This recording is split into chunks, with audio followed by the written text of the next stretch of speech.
Bonjour mon frère, bonjour ma sœur.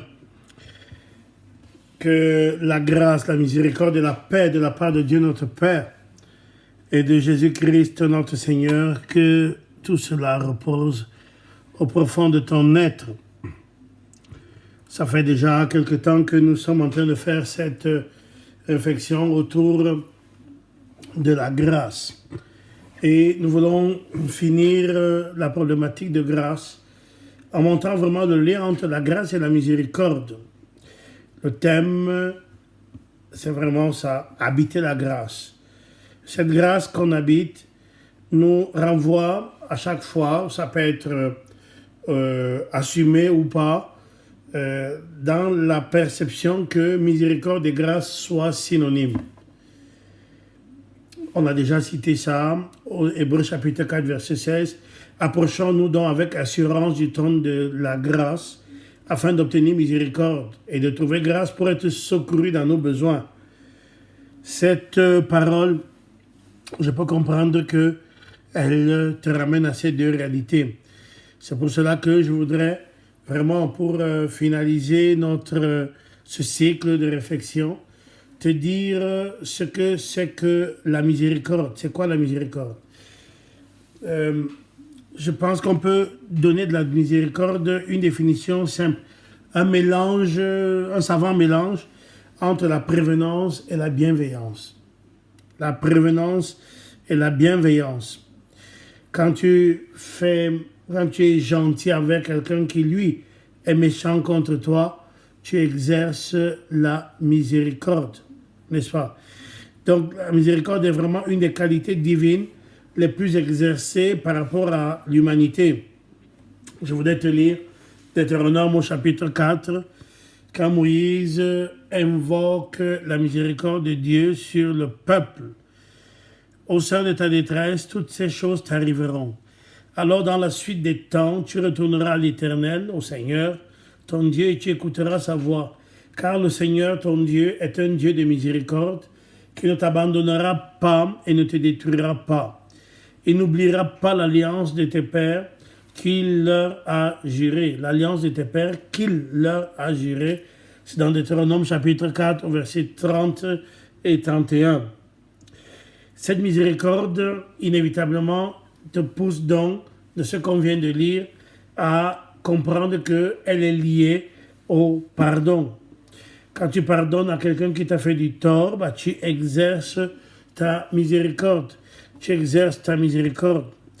Et c'est bien de voir comment ce rapport à la miséricorde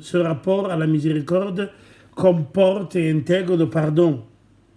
Je voudrais lire dans le livre des Nombres, au chapitre 14. Maintenant, que la puissance du Seigneur se monte dans sa grandeur, comme tu l'as déclaré en disant, le Seigneur est lent à la colère et riche en bonté, et il pardonne l'iniquité et la rébellion. Mais il ne tient point le coupable pour innocent. Pardonne l'iniquité de ce peuple selon la grandeur de ta miséricorde, comme tu as pardonné à ce peuple depuis l'Égypte jusqu'ici. Nombre 14, versets 17 à 19. Et c'est intéressant de voir comment au verset 20, Dieu répond, « Je pardonne comme tu l'as demandé. » Et nous répondons, « Amen. » Il est vraiment important de recevoir ça, de recevoir la puissance de la miséricorde et son lien très étroit au pardon. Ce qu'on a vu dans les rencontres précédentes, dans les petits rendez-vous précédents. Maintenant, la grâce, c'est quoi? La grâce, c'est quelque chose de beaucoup plus large que la miséricorde. Le mot grâce, tu comprendras ça si tu es catholique, ou si tu vis autour des mouvements charismatiques, autour de la vie dans l'esprit. Le mot grâce vient du mot grec charis. Et c'est quoi charis? Cadeau, faveur, bienveillance. Donc charis, c'est la grâce. Quand il est question de grâce divine, on a donc affaire à des choses, à des faveurs imméritées que Dieu nous accorde afin de pardonner nos péchés quand nous nous en repentons. Ce qui lui permet, pourquoi Dieu pardonne nos péchés? Pour avoir une relation saine avec lui. lui n'est pas péché, nous sommes pécheurs. C'est comme si quelqu'un de très pointilleux et méticuleux sur l'ordre avait comme meilleur ami quelqu'un qui est tout le temps sale, désordonné. Et à un moment donné aussi, ils doivent passer du bon temps ensemble. Il faut qu'il y ait cette compatibilité. C'est pour cela que Dieu pardonne tes péchés. C'est pour cela que Dieu pardonne mes péchés. Amen. Ce pardon des péchés est vraiment essentiel. La grâce. Cette grâce-là change radicalement nos vies. Je voudrais te lire Paul à Tite qui dit, où est-ce que ça commence? Paul à Tite dit quelque chose de très important. Paul à Tite dit que nos péchés sont pardonnés du fait de la grâce de Dieu et cela nous conduit au salut. Nos péchés sont pardonnés du fait de la grâce de Dieu et cela nous conduit au salut. Et Pierre, dans la première lettre au chapitre 1er, versets 10 à 11, va dire quelque chose qui va dans ce sens-là. Les prophètes qui ont baptisé touchant la grâce qui vous était réservée ont fait de ce salut l'objet de leur recherche et de leur investigation. Ils voulaient sonder l'époque et les circonstances marquées par l'Esprit de Christ qui était en eux et qui attestait d'avance les souffrances de Christ et la gloire dont elles seraient suivies. Amen. Donc, comme tu vois, chaque fois qu'on parle de grâce, il y a une culpabilité à effacer, une culpabilité à enlever, une culpabilité à réparer de l'autre côté.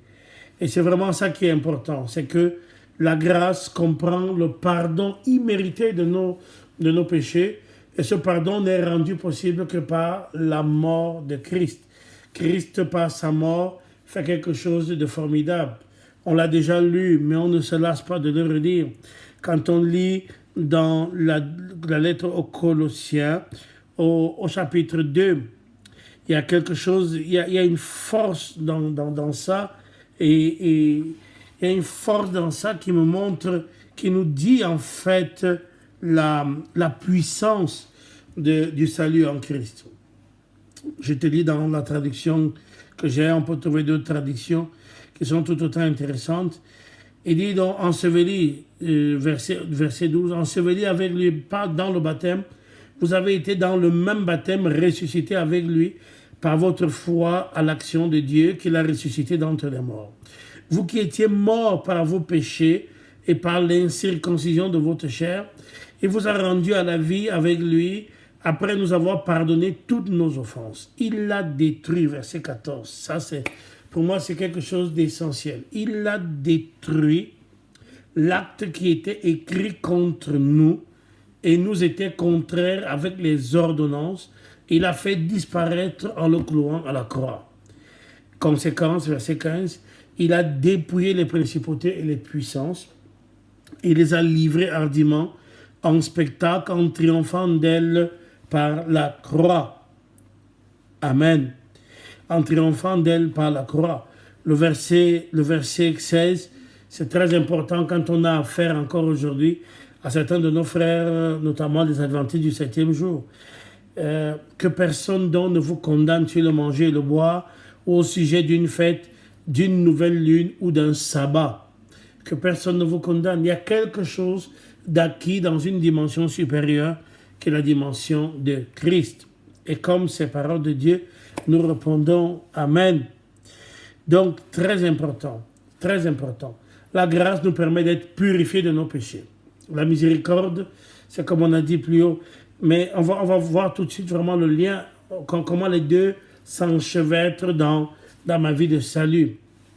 Avant cela, pour célébrer la gloire de sa grâce dont il nous a favorisés dans le bien-aimé. En lui, nous avons la rédemption par son sang, le pardon des péchés selon la richesse de sa grâce. Éphésiens 1, 6 à 7. Quel lien maintenant? Comment est-ce que s'enchevêtrent miséricorde et grâce? Miséricorde et grâce. Écoutons l'apôtre Paul. On ne fait que ça. C'était le contrat qu'on s'était donné. Je rends grâce à celui qui m'a fortifié, à Jésus-Christ notre Seigneur, de ce qu'il m'a jugé fidèle en m'établissant dans le ministère. Moi qui étais auparavant un blasphémateur, un persécuteur, un homme violent. Mais j'ai obtenu miséricorde parce que j'agissais par ignorance dans l'incrédulité. Et la grâce de notre Seigneur a surabondé avec la foi et l'amour qui est en Jésus-Christ.